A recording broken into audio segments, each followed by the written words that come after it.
Boa noite. Hoje, eu acho que seria legal a gente refletir um pouco sobre o capítulo 18 do Evangelho segundo o Espiritismo. Muitos os chamados e poucos os escolhidos. E esse capítulo ele abre com um trecho de Mateus, capítulo 22, que é a parábola da festa de núpcias. Não sei se você já conhece a parábola da festa de núpcias. Resumidamente, Jesus conversando com seus discípulos. E ele começa a falar, começa a apresentar essa parábola, dizendo basicamente que o reino dos céus é semelhante a um homem rei que vai casar o seu filho. E por conta desse evento festivo, ele resolve convidar todos os seus servos para a festa e manda os seus soldados levarem os convites. E esses soldados são repelidos, são rejeitados. Diante da recusa, então, ele manda novos soldados reiterar o convite. E, novamente, esses convites são repelidos. Um vai falar que tem que cuidar dos seus negócios, o outro tem uma viagem marcada, o outro tem compromisso com a filha, etc. Enfim, N desculpas. O rei fica revoltado com isso. Afinal, ele vai casar o seu filho. Era um evento da mais alta magnitude para o reino.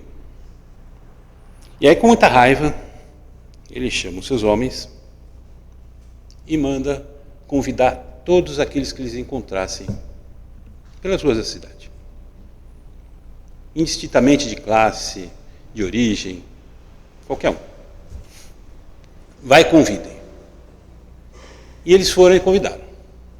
E aí a festa se encheu, obviamente. Afinal de contas, quem que vai recusar a boca livre, né? Salão cheio, pessoas das mais diversas origens, classes, todos lá se divertindo. E o rei satisfeito, porque ele estava vendo que a festa agora estava realmente acontecendo à altura do evento, à altura daquele casamento do seu filho. Até que no meio da multidão, você consegue imaginar o rei ali naquele parlatório, o salão cheio, a festa rolando, comida, música.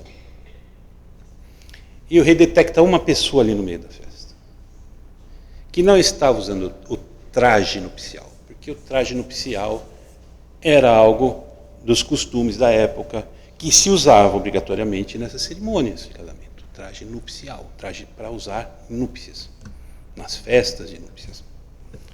E o rei vai até esse homem. E aí ele pergunta para ele: meu amigo, como é que você entrou aqui sem estar com a veste nupcial? E essa pessoa ficou muda, né? Não soube o que responder. Acho que nem imaginava que o rei fosse até ela inquiri-la sobre isso. E o rei então chama os seus soldados e fala: peguem esse sujeito e levem para fora. Atem-o. Atem suas mãos e seus pés e lancem ele para fora. Porque lá fora haverá choro e ranger de dentes. É assim que Jesus encerra a parábola. E aí ele completa. Isso aconteceu por quê? Porque muitos são os chamados e poucos os escolhidos. Então a questão primeira que vem é a seguinte: do que Jesus estava falando nessa parábola? E Kardec vai destacar exatamente isso. Qual o significado dessa parábola? Uma parábola que, lida de forma superficial, é tão infantil, tão pueril, né? Uma briga por causa de uma festa. E a gente começa a imaginar, né, a pessoa que lê isso daí de uma forma superficial. Qual que é a dificuldade de alguém aceitar uma festa do rei hoje em dia? Hoje em dia isso daí é até briga para a pessoa ir numa festa dessa, né? Porque aí é nas redes, né, tirar foto, estou na festa do rei, tal, é uma coisa que eleva o status da pessoa, né? E recusaram, né? E aí a gente lê a descrição da parábola que eu resumi, né, quando o rei manda a primeira leva de seus homens para convidarem a nobreza. O alvo do rei, a primeira é a nobreza, né? Ele vai direto naqueles que são mais íntimos da sua convivência, aqueles que estão mais ali no seu meio. E eu não quero, ninguém quis. Aí ele insiste. Vamos lá, leve de novo o convite. Ele insiste. E aí na parábola, eles se recusam de novo. Com N desculpas. Mas na parábola, Jesus mostra. Desprezaram o convite, um vai para a casa de campo, outros, porém, lançaram mão dos servos que o rei enviara, e depois de os haverem ultrajado, os mataram. Eles falam, é tão ruim assim ser convidado pelo rei, a ponto de você matar o mensageiro que está levando o convite? Aí Kardec abre o capítulo dizendo exatamente isso. O incrédulo ri dessa parábola, que lhe parece de uma pueril ingenuidade, pois não admite que haja tantas dificuldades para a realização de um banquete. Ainda mais quando os convidados chegam ao ponto de massacrar os enviados do dono da casa. Realmente, lida ao pé da letra, a parábola não tem sentido lógico. Mas nada do que Jesus diz é superficial. Nada do que Jesus ensina está na superfície da letra. Por isso que Paulo de Tarso advertiu tempos depois, né, que a letra mata, mas o Espírito vivifica.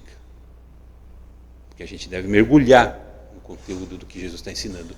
Porque também nada que é dito por Jesus é ocioso.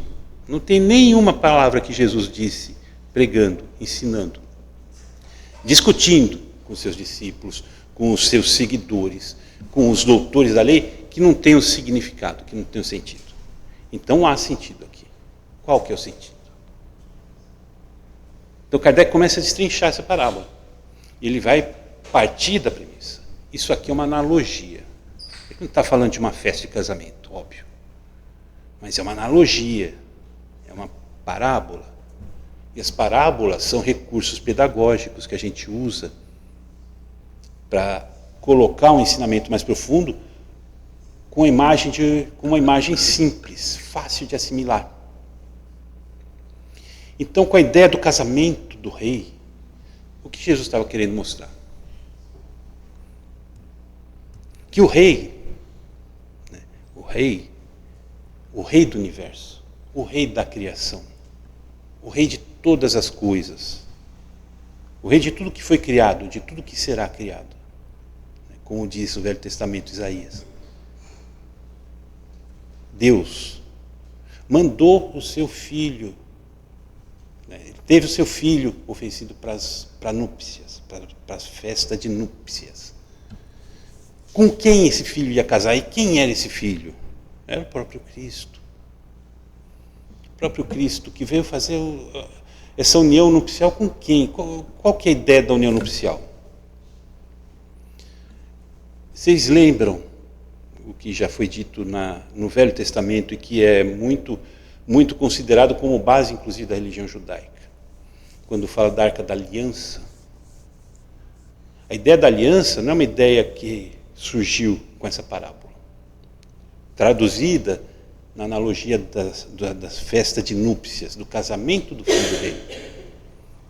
A união, a aliança, essa união, ela já remonta à época de Moisés, dos mandamentos, que foi o momento inicial em que o contato dessa sabedoria divina se deu diretamente com o homem.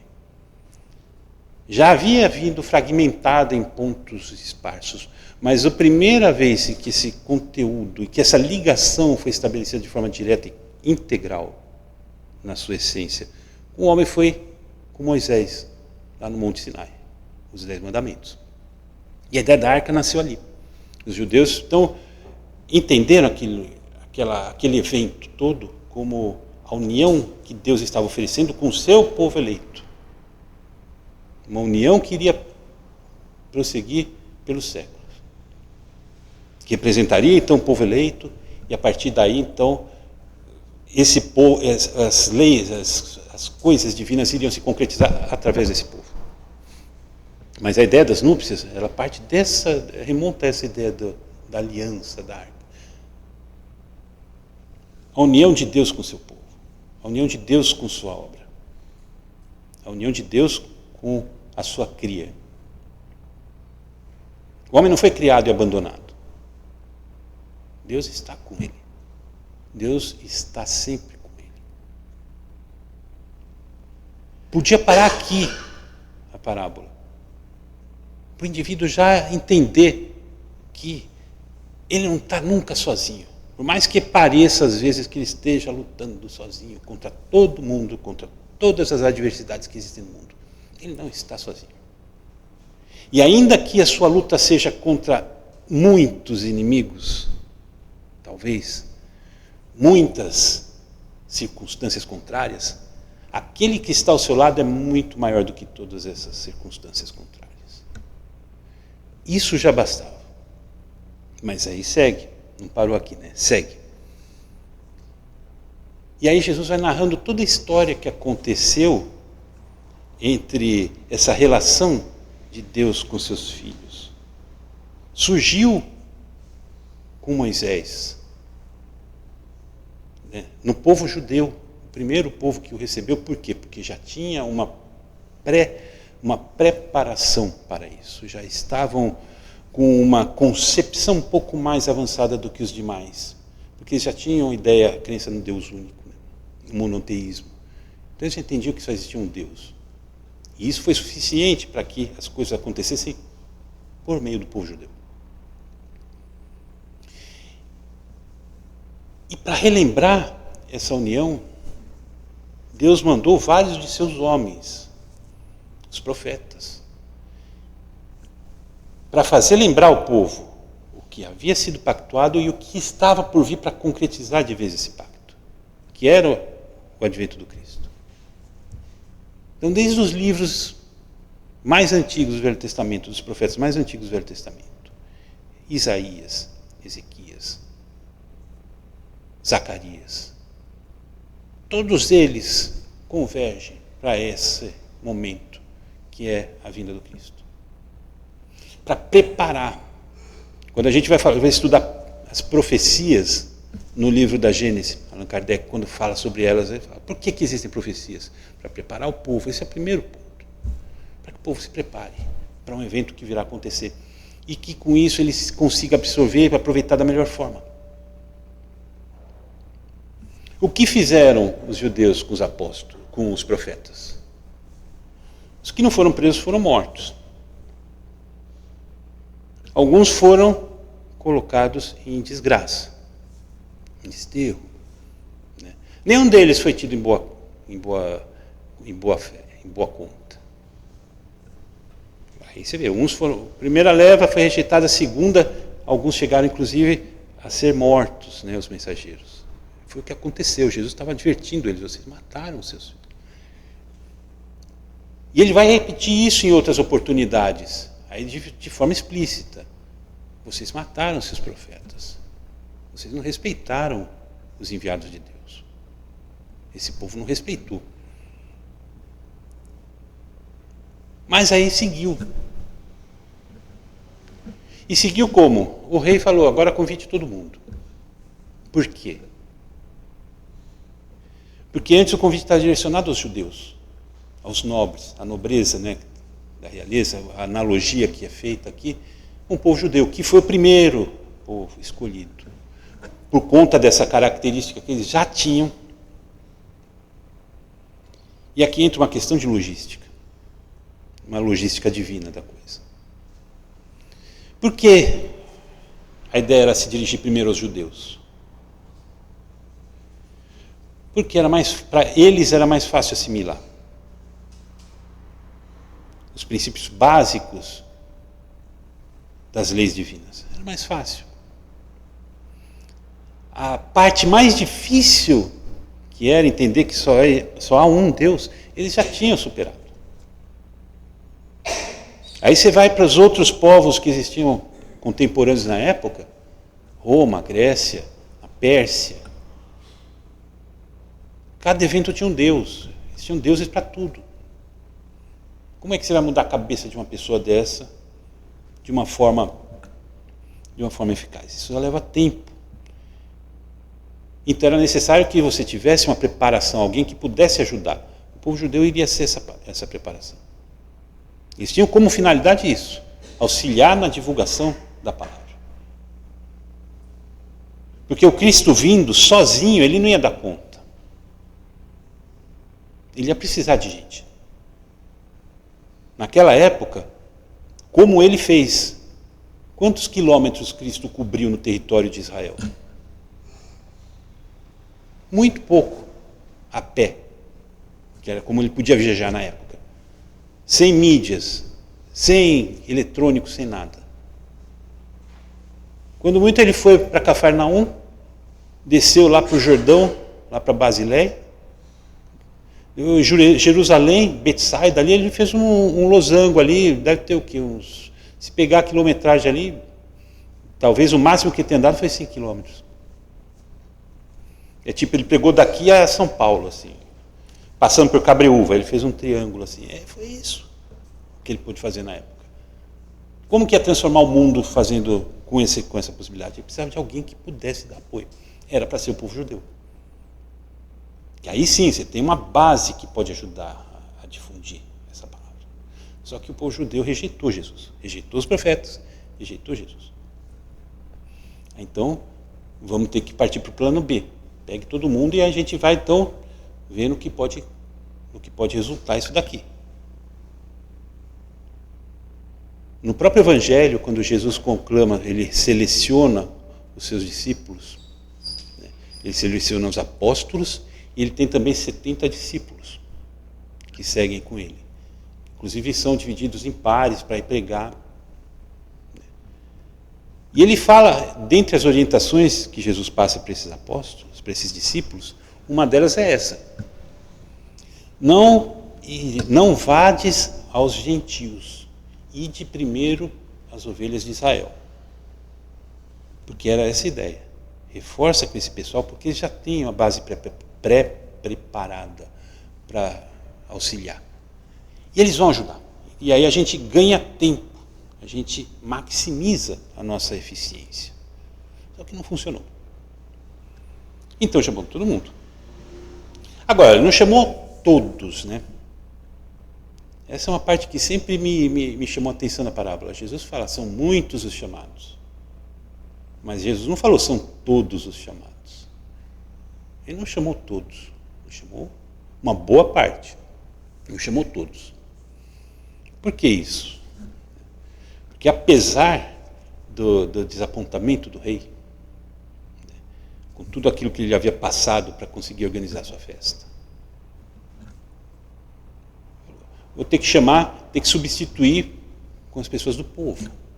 Mas traga aqueles que quiserem vir. Quem não quiser, a gente já viu o que vai dar, né? Não quer. Então deixe. Foque naqueles que querem vir. Muitos são chamados. Foram muitos, mas teve aqueles que não quiseram.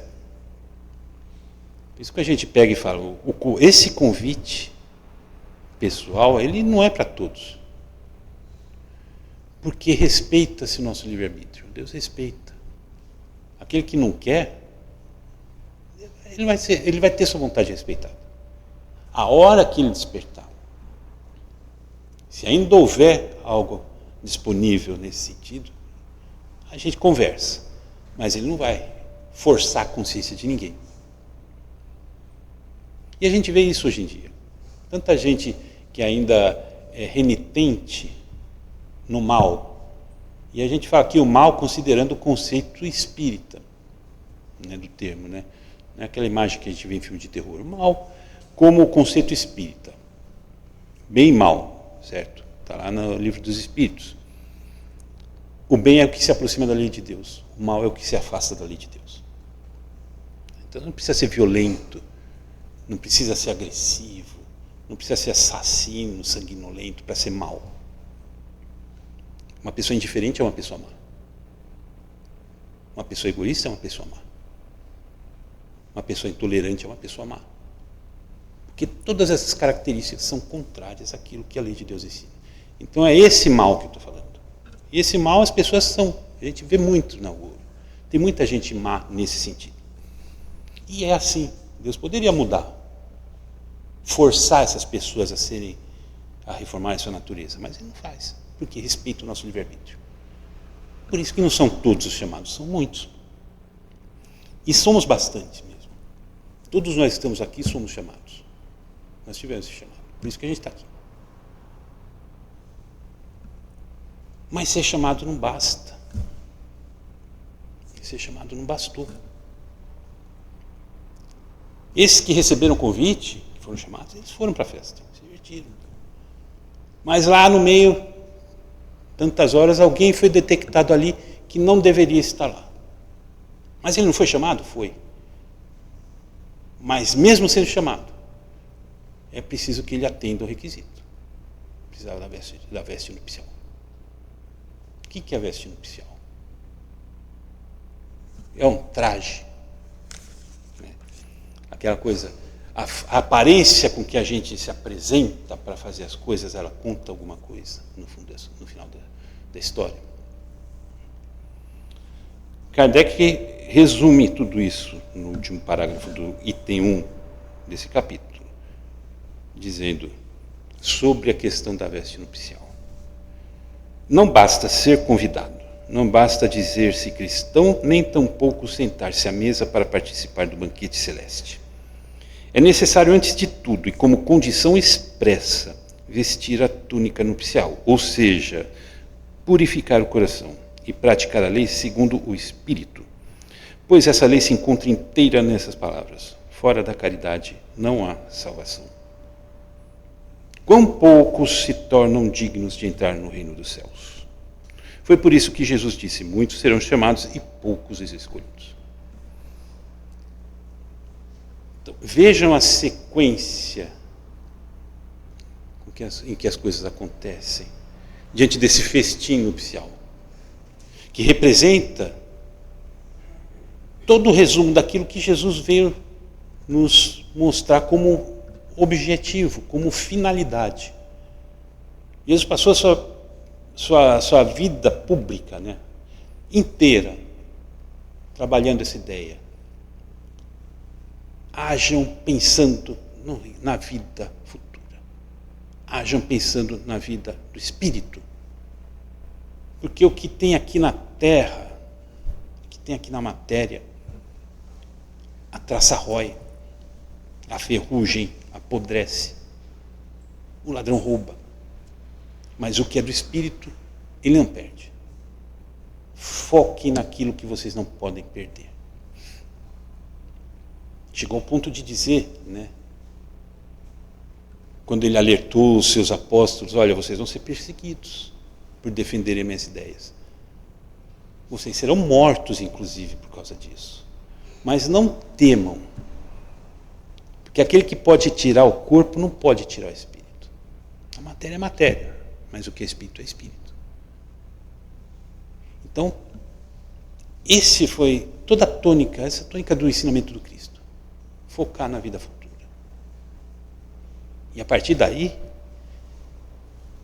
a ideia, né, na parábola, esse festim da vida futura, da vida do Espírito, a vida do Espírito alinhada nos princípios das leis divinas, que torna a gente bom, não bonzinho, torna a gente bom. O que aproxima da lei de Deus é bom, o que se afasta é mal. Então, o que torna a gente bom? Né? Viver de acordo com as leis de Deus. E essa vida é um festim para o Espírito. Mas aí você vê os passos, né? Os primeiros convidados recusaram aquilo, por questões pessoais, questões personalistas. E até hoje se debatem com isso. O segundo grupo, aquele que teve ampliada a sua participação, agora todo mundo já está, isso já é acessível de plano para todos, com uma condição. É preciso que você venha com a túnica nupcial. Porque se não vier, não adianta comparecer. Você vai ser posto para fora. Porque você não vai pertencer ao festim.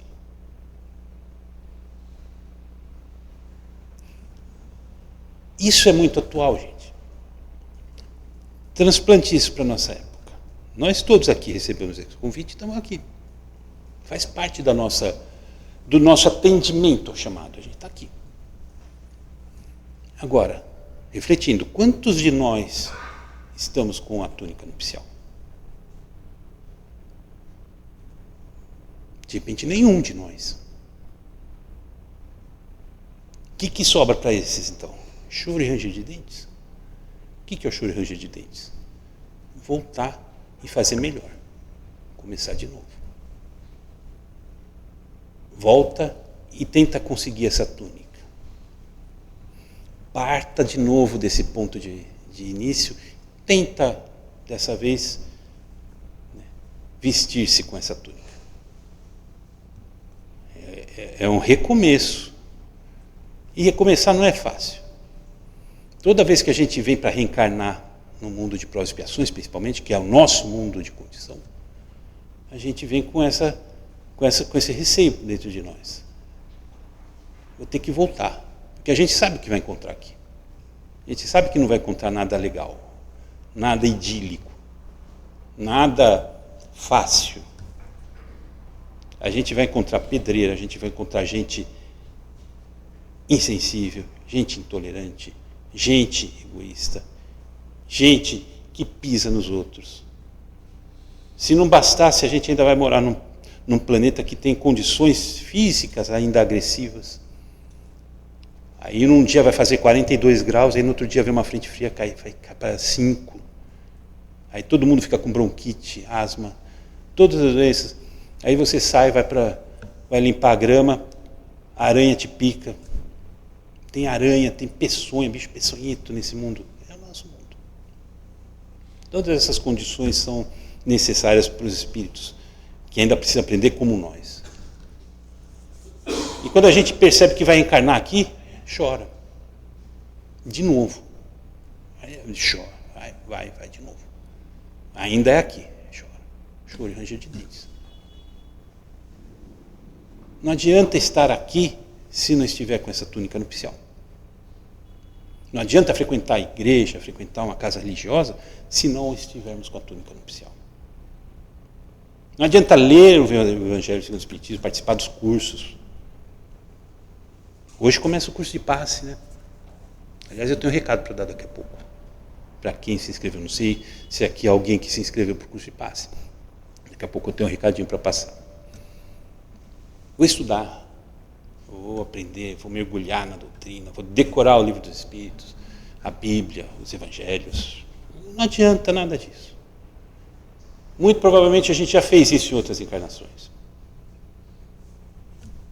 Continuamos aqui. Então, não é essa a solução. Tudo isso só vai fazer sentido com a túnica nupcial.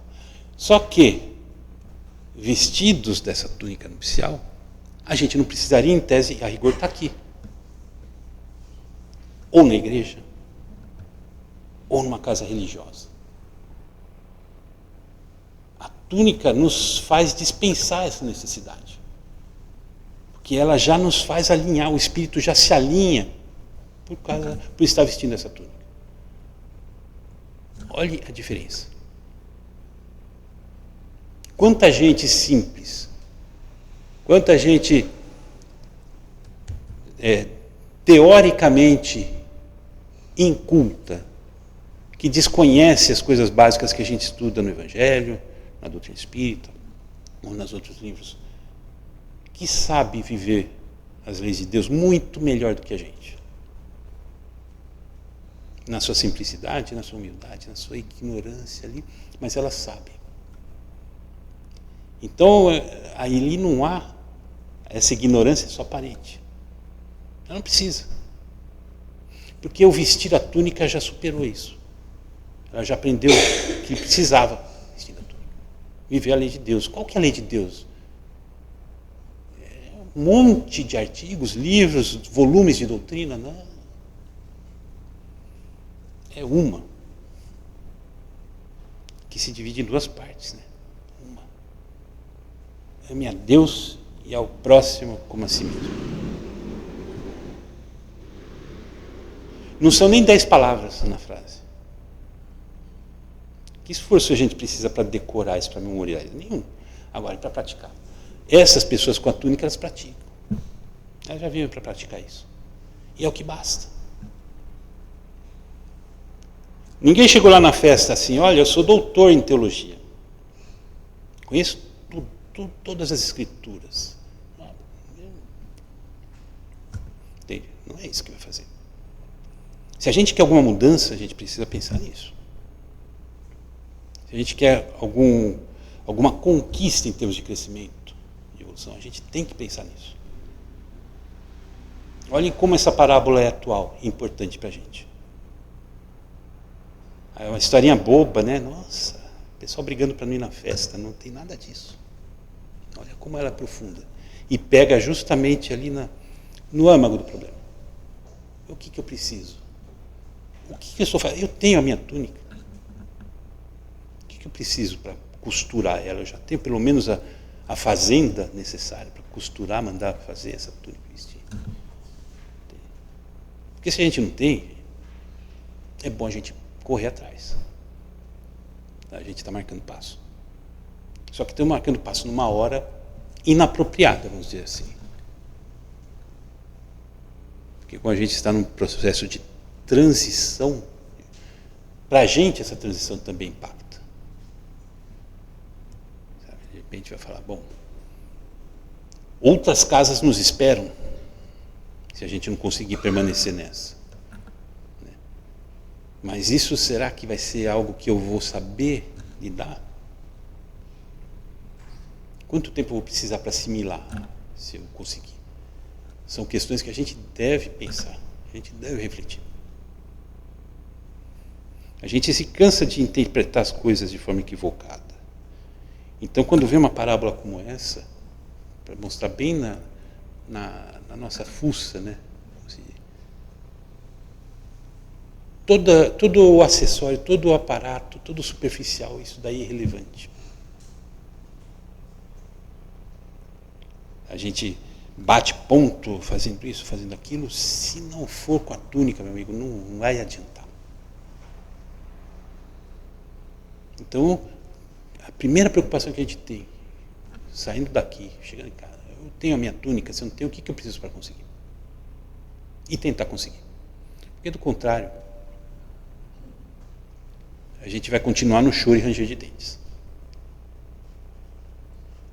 Talvez alguém goste disso, não sei. Queira ficar conscientemente. Eu não quero. Né? Eu estou contra a minha vontade. O que é um indicativo muito ruim. Porque se eu quero mudar e não consigo, é porque realmente tem algum problema muito sério dentro de mim. Mas com todos nós essa pergunta deve ser feita. O que está faltando para eu ter a minha túnica? E aí dá cabo realmente de falar, eu acesso. Eu não tenho o meu acesso negado hoje em dia. Né? Hoje em dia é o acesso negado na catraca. Não, eu tenho acesso livre, passe livre. Por isso, e para que a gente possa refletir melhor e buscar respostas melhores sobre isso, leiam o capítulo 18 do Evangelho segundo o Espiritismo. Reflitam sobre a questão. Busquem entender assim, mergulhem nessa parábola. E nas explicações de Kardec, que eu resumi bem resumidamente aqui. Porque isso tudo aqui foi escrito para isso, para a gente usar. E usar da melhor forma possível. Não é legal que a gente tenha um conteúdo desse peso e deixe ele guardado na estante, enfeitando alguma coisa dentro de casa, algum nicho, e não use. Aí é muita coisa, né? Já chega lá do outro lado, por que você não usou? Eu não sabia. Não, você sabia que tinha. A gente não vai ter desculpa para justificar a nossa omissão. Então, capítulo 18 do Evangelho segundo o Espiritismo. Agradeço a paciência de todos, que Deus os abençoe, que vocês tenham uma ótima semana. E, passando o recado, para quem veio, que está aqui, e que pretende se inscreveu para o curso de passe, que começaria hoje, a aula vai ser adiada, o começo vai ser adiado.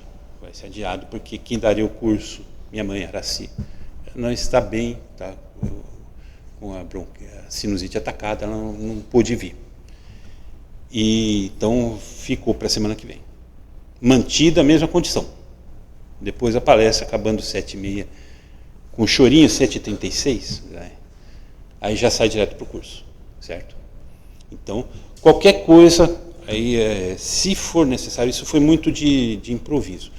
Se houver necessidade de um novo adiamento, se não tiver como vir ou não tiver como substituir, mas aí a gente põe no grupo, dessa vez no grupo do Jonas. Se alguém não está no grupo ainda, quiser ingressar, a gente põe, é só dar o número do celular, depois a gente põe, para pelo menos ficar a par das notícias. Aqui a gente usa muito como divulgação, canal de divulgação, tá bom? Então hoje não haverá o curso, fica a princípio para a semana que vem, certo? Uma boa noite, que Deus abençoe a todos.